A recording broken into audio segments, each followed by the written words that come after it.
said, "Are you crazy?" She said, "You have 20 years of experience and clients and IP." And she was right. I had built out a tremendous amount of IP that was very valuable. And she said, "Well, just, I haven't taken on any new clients yet. I'm just kind of starting this new business." And I'll have to give a shout out to Chrissy at Magnolia, because she was amazing. And if it wasn't for that brunch, I'm not sure if I would have really pursued the path of selling.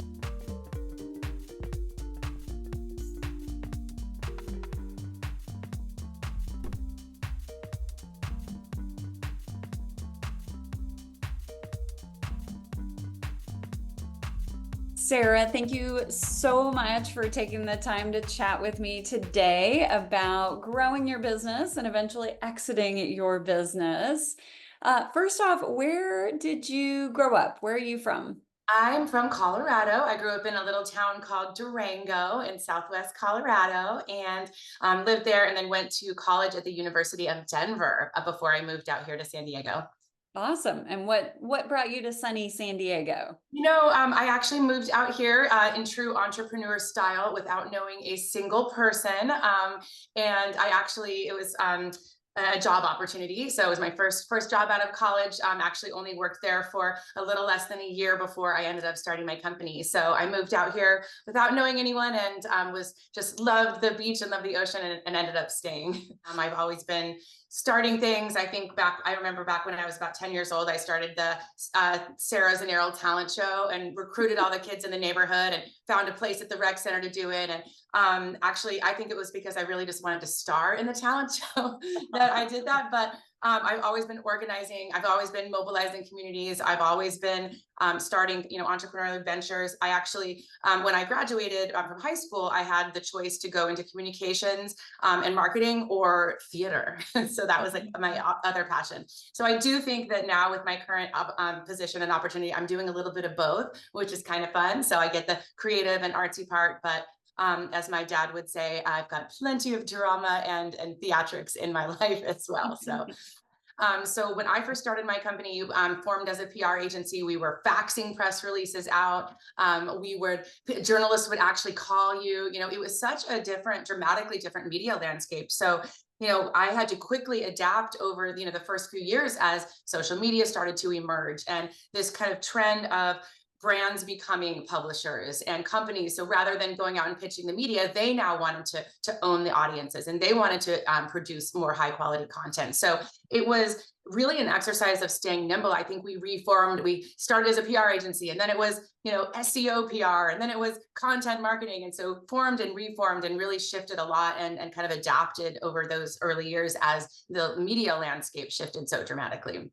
Yeah, absolutely. And what types of clients? I mean, we're 22 years. You had this firm for a very long time. I'm sure you worked with different industries throughout that, but give us some highlights of the types of companies you worked with. Yeah, and it actually it varied. So I initially worked with a lot of big consumer goods companies such as Nestlé and Chiquita and Ghirardelli chocolate and Crystal Geyser water. But about halfway through in my was very, as every entrepreneurial journey, lots of ups and downs. So I had some really amazing things happen. I actually sold a domain name for $1 million, and actually got that $1 million in 24 hours. Like, I've had some wild What things. is the domain? Well, I cannot exactly share that Okay. name, but I'll tell you after. Understand, no worries. It was a really it was an amazing experience. So it's so interesting, and kind of looking back at success. And I think for me, so I had my agency for 10 years, worked a lot in CPGs, had some of these amazing experiences happen like that, where lots of cool things. And to be honest, about 10 years in, really started to feel like I was losing some of the joy, and it kind of started to become a grind. And I started to just feel like, what am I really doing? And what is success? And I think that's why I bring up that domain name, because at the time it was like the biggest and most exciting thing that ever happened to me. But what I realized was that feeling of success was actually kind of fleeting. And what I realized is that really, for me personally, where I find success is when I can connect what I do, my personal values and who I am, to the work that I'm doing. And so when I can make that alignment and make that connection. So what I realized about 10 years in is, I'm no longer happy and no longer finding joy in this. So I really had to do some soul searching. And what I realized is I needed and I sought, more connection with just values overall. And so I realized all of these campaigns and all the work that I'd done for all these clients, the most successful and the campaigns that really went viral and the ones that I love the most all had one common ingredient, which was tapping into human emotion and tapping into values. So I realized, well, that's great. I want to pursue that. That's what I'm passionate about. But lo and behold, there was 40 years of research on consumer psychology and how powerful values are, but no way to connect that to marketing. So I approached one of the professors in psychology at San Francisco State University, and we formed a partnership.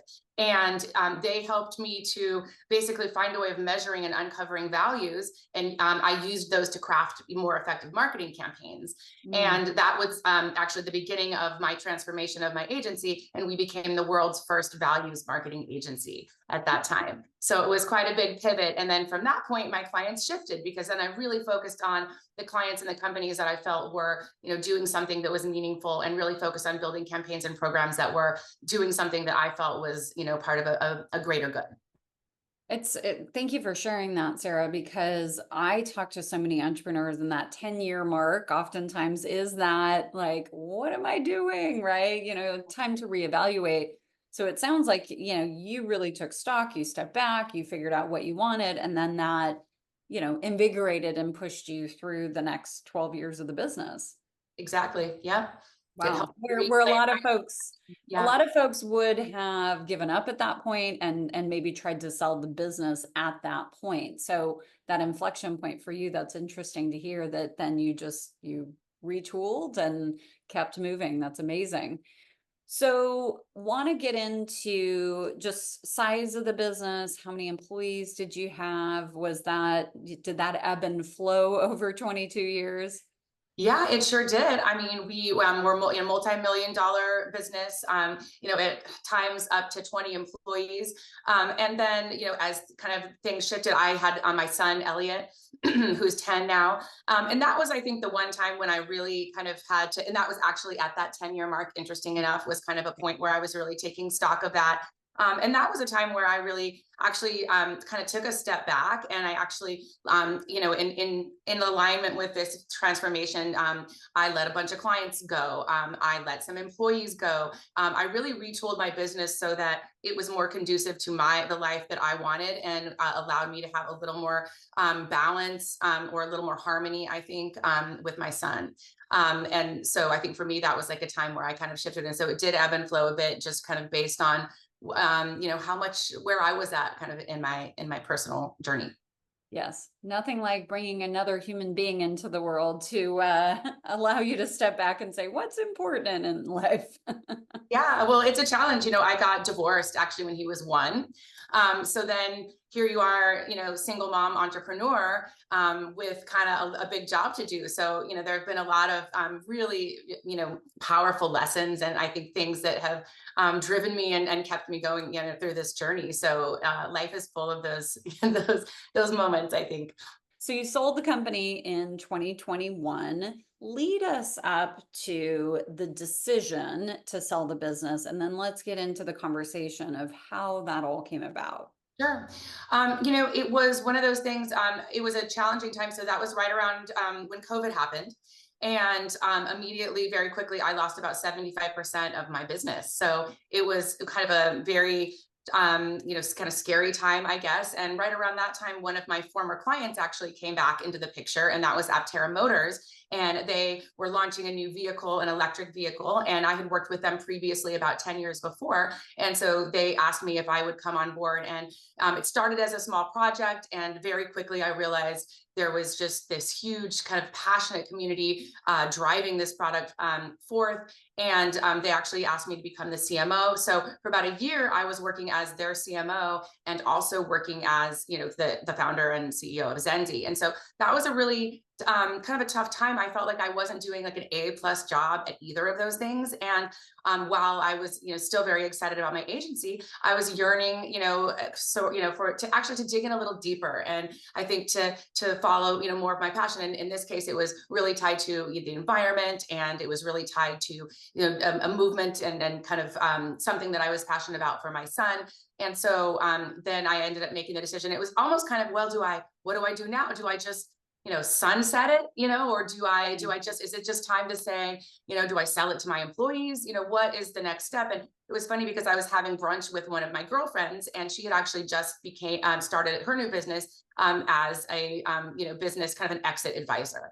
And so we were having mimosas and toasting, and I said, oh, I just think it's time. And I've got this huge opportunity at this EV company. And I think it's just, maybe it's just time. And she said, are you crazy? She said, you have 20 years of, of experience and clients and IP. And she was right. I had built out a tremendous amount of IP that was very valuable. And she said, well, just, I haven't taken on any new clients yet. I'm just kind of starting this new business. And I'll have to give a shout out to Chrissy at Magnolia, because she was amazing. And if it wasn't for that brunch, I'm not sure if I would have really pursued the path of, of selling. What did that process look like? And I'm sure Christine McDaniel helped in building all this out of, making sure you were ready to sell. Like meaning, it was documentation and financials and all that good stuff. At first it's just like taking the deepest dive into your business. And it's a lot of it is looking at like, and for me, having run it for 20 years, there were some things that I had been doing kind of in my head, or that I didn't have like SOPs around. And so a lot of it was taking just a full kind of analysis of the business. Looking at like what areas I did have existing SOPs, and what areas I needed to build out, some that were maybe a little deeper. And then also really looking at how to value. I have a very extensive portfolio of domains, as you can imagine, and trademarks, and a lot of IP technology that I had developed, and technology tools. And so all of those were going to be kind of part of the package of selling the company. And so it took a while to really assess and analyze and value those different components, and then also kind of add that into the revenues and things like that. So that process took a significant amount of time to really dig into, and to get me to that point. And then certainly there's the pitch deck, and lots and lots of practicing and rehearsing. And it's funny because you are, even as a marketer and communicator, when it's your own business, it's not always the same. And so for me, it was really kind of going through that process of taking stock of really where the value was, and what I was excited about, and then really looking at how to package that, and who might be the right type of potential acquirer. Yeah. So how long did that process take? Are we talking 2 months, 6 months? Yeah, 2 months, I'd say, 2 months. And, at this point I was still kind of, I was motivated to sell. It was, the COVID was still happening. It was like, kind of getting towards the end of the year. And so I wanted to kind of make this transition, and I was anxious. So I was, definitely focused on trying to get through the process as quickly as possible. Yeah, makes sense. Okay. And then the courting process, which I know Christine, I'm sure, helped you manage. What types of companies were you talking to during this process? Yeah, just such a wide range. Lots of other agencies, some who are like startup entrepreneurs who are looking to, just have a business that was already up and running, technology companies that wanted to acquire the IP. So it was a very wide range. And I think for me, that was a lot of what this journey was about, is I really wanted this legacy, and I really wanted the kind of the Zenzi name and the values marketing approach to live on. And so for me, I was really kind of trying to think about and assess who can help me take this to the next level. And so I was really looking in my mind for not just who was going to give me the best price, but who was really going to understand, what to do with everything that I had built in that framework, and who had the clients and the infrastructure to keep that alive and to keep that successfully growing. Yeah, absolutely. Who were the final contestants as you raced to the finish line? Yeah, there were like 2 final contestants, and one was a woman who, it was kind of a startup. She had never run a business before. And then one was an agency. And funny enough, he was actually my first pitch that I did. And, Christine's amazing because you record every pitch, and she would watch everyone and give you feedback on everyone. And so he was my first one, and I learned, so much, through that process. And so, And actually, I guess funny side story. One funny thing that I did find during this process was that the more that you go through these pitches, and as you start to get better and better, I actually started to get re-energized in the business, which was really funny. And so I can remember having this call with Christine and saying, hey, I decided like, I don't want to sell anymore because I have this cool thing and it's this great company and I like really, want to build this. And so she said, are you kidding me? You're crazy. No, like we're doing this. There were moments where I got so excited in it that, about it, that I just kind of found that oh, am I sure I want to go through this path, and am I sure that I want to sell this? And so that was, part of the process. And so it came down to these two, this one woman, and eventually what happened was, and then Christina was amazing in negotiating back and forth with price and kind of all these different things. But at the end of the day, I think the best thing happened, which was the woman, she ended up just doing a lot of soul searching and realizing she had never run a business. She didn't know anything really that much about marketing. And while she was excited about this idea and kind of this whole premise, she wasn't really sure that, it was what she wanted. And so it ended up kind of going through the process at the end. It just worked out perfectly. And so I was able to, sell to a company called Alethea Media, and they're wonderful. And they have been able to, they took my team. And so the leadership, so they're able to work and to really, it was great because they integrated all the wonderful things that we had built into kind of their infrastructure. And so they were able to really, I think, take it to that next level with a lot of the kind of the media buying and the other things that I didn't offer. So it was really the perfect outcome. And we closed on, I think, December 24th or something like that. I mean, 23rd, it was so close to the holidays, and it was wonderful. That was another interesting part where it was so close. And I remember I was visiting family, and it was just, I said, I want to go, today's a ski day, Christine. And she said, no, we got to get on with the lawyer. We got to get these papers signed. And I said, no, I'm not going to be skiing with my family and my son. And she said, Sarah, this is one of those times in life. And she sent me the stat, and she said, here's how many businesses fall out of sale. And here's, I'm sorry, this is going to set you up with ski days, a lot of ski days in the coming year. Like, you're staying home today. And so I did, and I stayed home and I did all the legal work. And then the next day I went skiing. And when I was at the top of the ski hill, I got the final paperwork in DocuSign, and I actually at the top of Mary Jane Mountain in Colorado signed the final papers on my phone, and did the sale from the very top of the mountain, and cried tears of joy the whole way down, just thanking the universe for such the blessings that it had given me and the independence it had given me, and also just in gratitude and excitement for new opportunities. So it was a really amazing moment, but kind of just that conclusion was really special and meaningful. That's amazing. What did it feel like the next day? It's funny. I think there was certainly a high of several days, slash kind of weeks where it was like, we did it, and then there's certain, even though, so for me, I already had this other kind of job as CMO, but there was a feeling of a loss of identity, I think, in a way where for 22 years, I had been, the entrepreneur. And so for me to even just to take a job really for the first time, even just to be an employee, even though it was a very high level, it felt, weird. And I felt a little, it took some adjustment, and ultimately, as I did end up going back to my entrepreneurial career. I think, it was an amazing experience and opportunity, but in my heart and soul, I really enjoy being able to create my own destiny. And I really enjoy being able to, kind of pick and choose and create the culture and bring that to life, which is why I'm excited to be back on this journey now. That's awesome.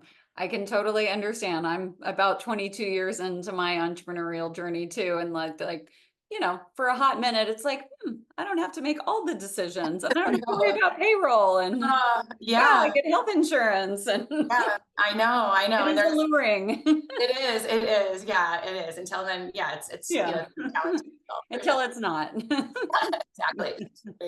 Are you able to disclose the sale price of the business? I'm not, unfortunately. Okay. Sorry. I always have to ask. I know, no, totally. I would. Yeah, I'm under an NDA with that company for that information.